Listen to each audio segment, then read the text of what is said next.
I got a great question in my Instagram DMs recently, and it was, I was just curious to know how you do it. How are you a mom and yet so productive? I'm not a mom and yet I struggle with structuring my day to go and be my best productive self. Would you share your secrets with me? Definitely. So I did share, but I want to break it down a little bit because I don't have any secrets. I might have some tips and some things that have worked for me that you might want to try implementing, but I don't have any secrets. And right now, one of my secrets is I try to do the things I can only do in the time that I have when my baby is napping.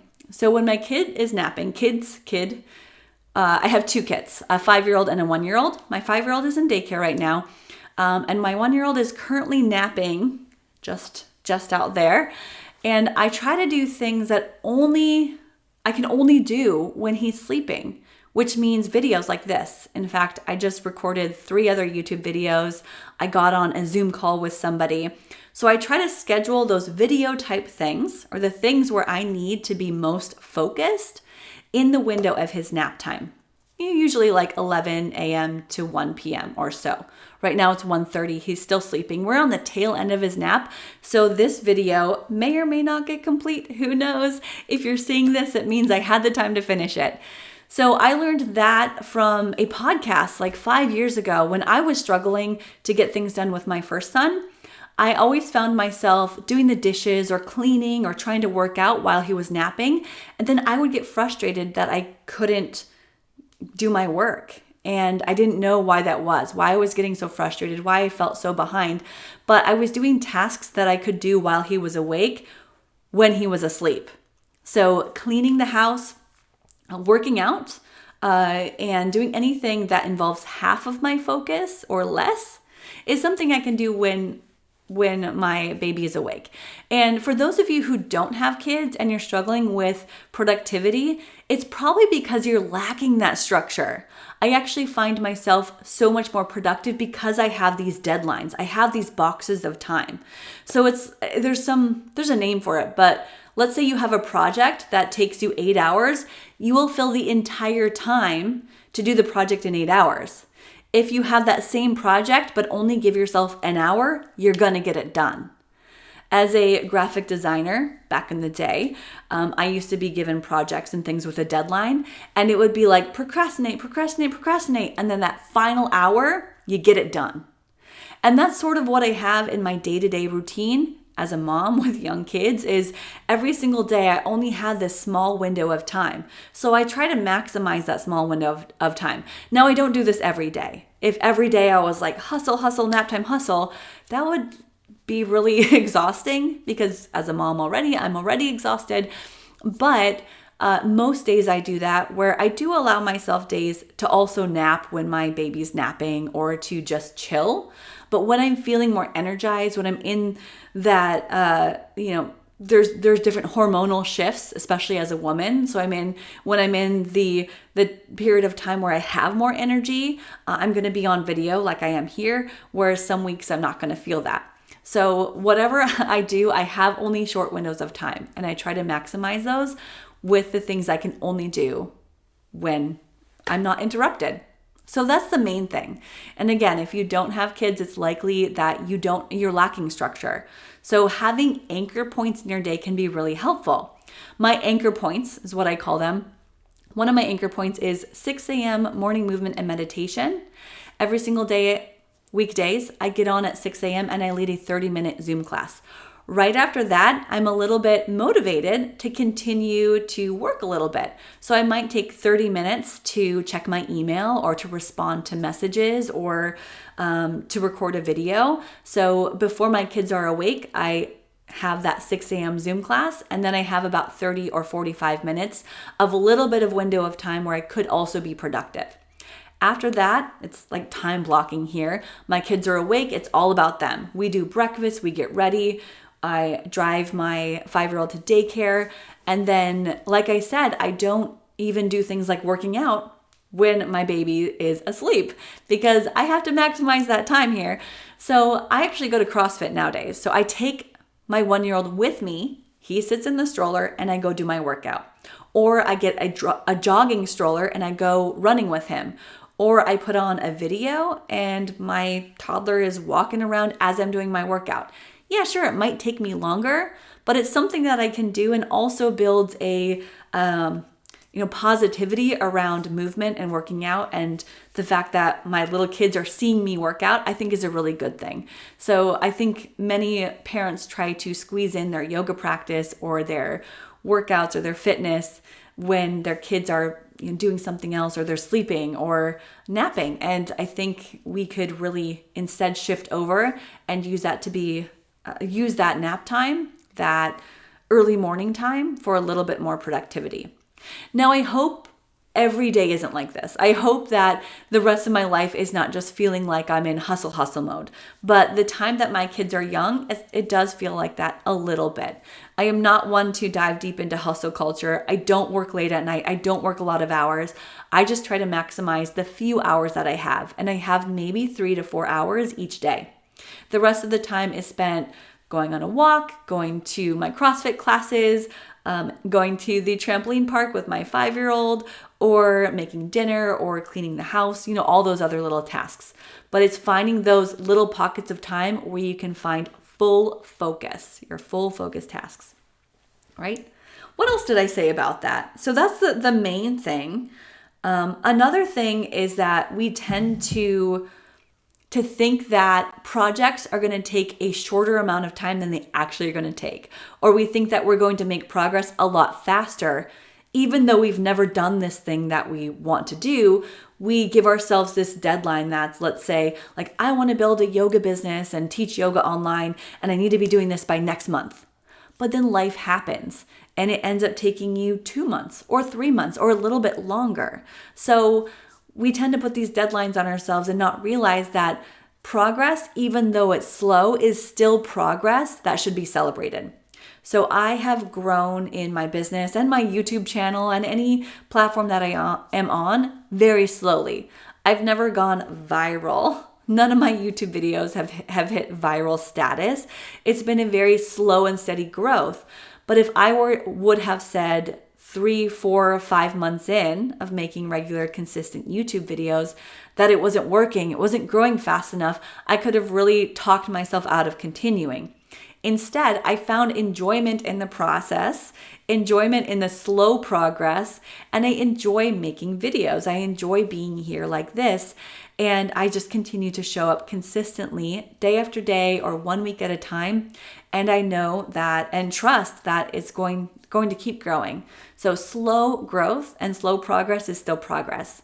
And I don't wish anyone to go viral, actually. I want us to be prepared as business owners and entrepreneurs, if that's who you are. I want you to be prepared to go viral, to be able to get people either on your email list or to have the capacity for when that happens or know what to do when that happens.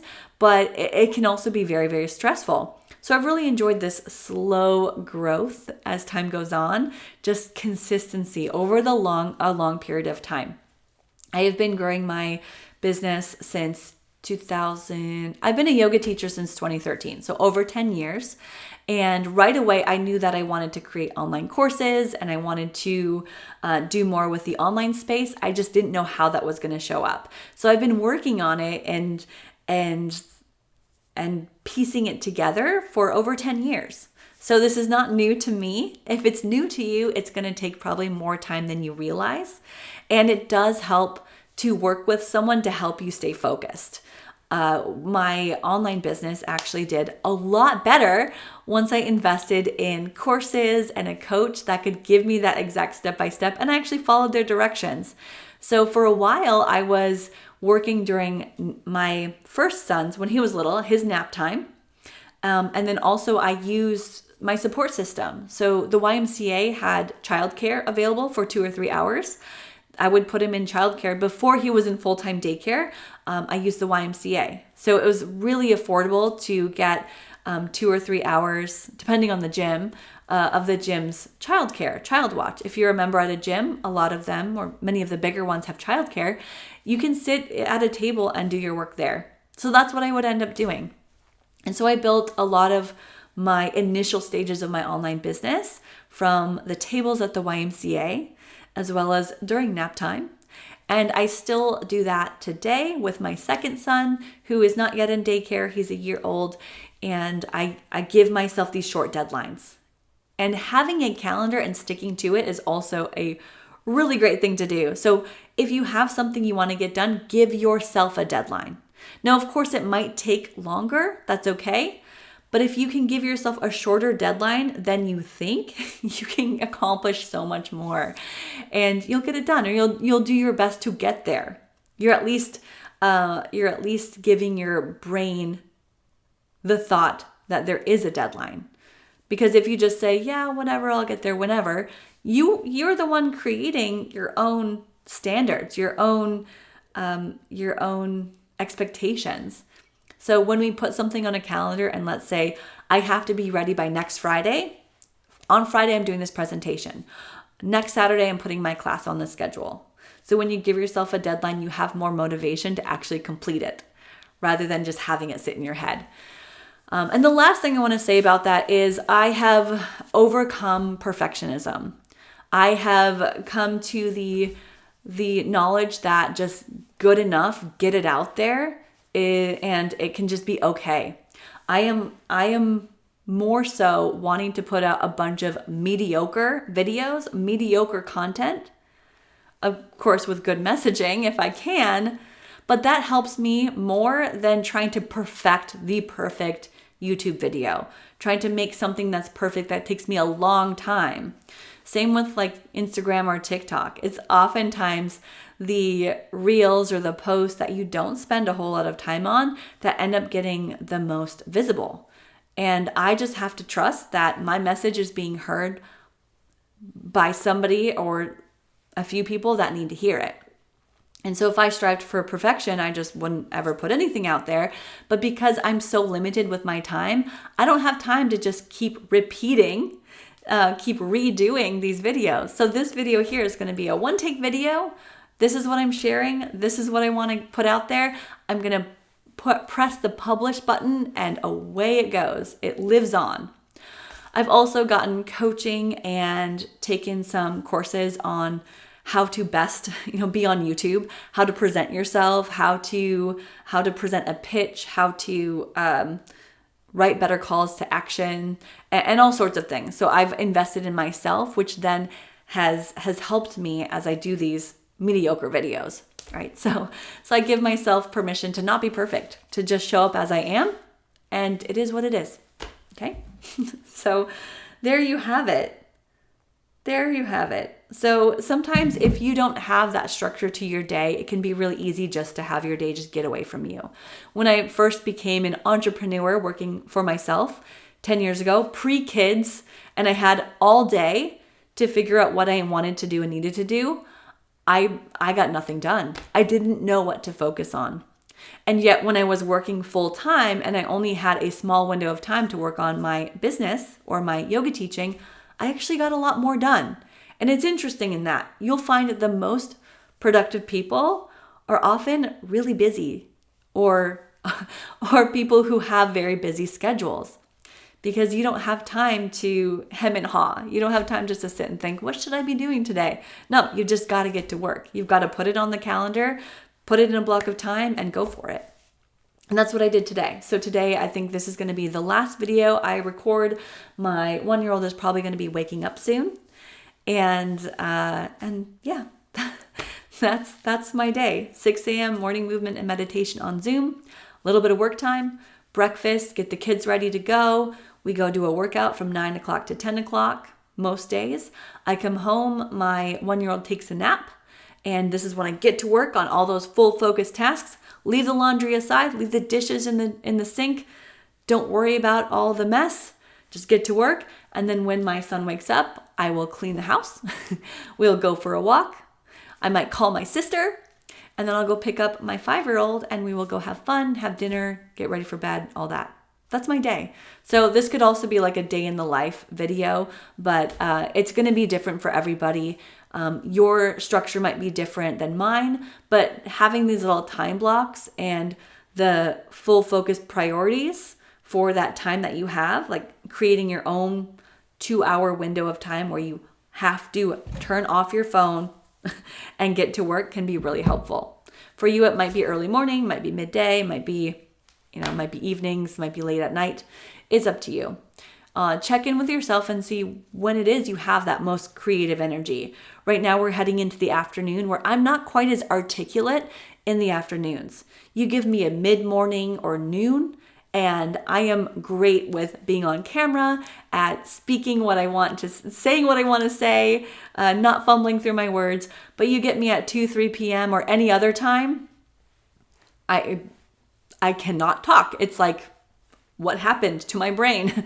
My brain and my voice don't connect. So I know that. So that means for mid-morning or that nap time that my son has in that middle of late morning is a perfect time for me to be on video, on Zoom, or doing the things that I can only do when he's sleeping. So there you go. There you have it. Hopefully that helps somebody out there and this message was being heard by the right people. If you want to learn more ways to work with me, you can go to ashesyoga.com. I've got a lot of trainings and webinars out there primarily to help yoga teachers with transitioning to online teaching so that you can work from home and set your priorities to that which are most important to you. And that's it. So maybe I'll see you in another video or in a training very soon.